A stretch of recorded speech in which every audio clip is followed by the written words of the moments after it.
Overthinking, or anxiety. I mean, most people use these words like they're the same thing. But they're not, and confusing them can actually make things worse. Let's start with overthinking. Overthinking is when your mind just doesn't stop.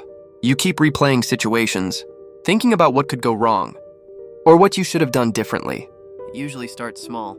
One thought, then another. And before you realize, you're stuck in a loop. But here's the thing, overthinking is very common. Almost everyone experiences it at some point. It doesn't always mean something serious.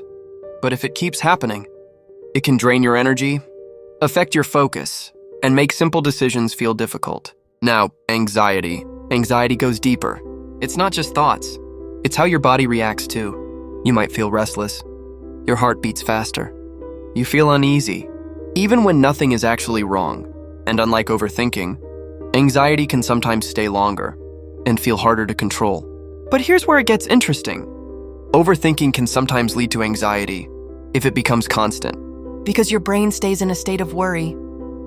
for too long. But that doesn't mean every overthinker has anxiety. And not all anxiety starts from overthinking. So, which one is more dangerous? It's not that simple. Overthinking can slowly build pressure, while anxiety can feel more intense and immediate.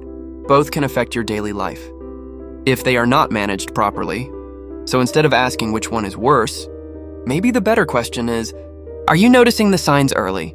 Because the earlier you understand it, the easier it becomes to handle.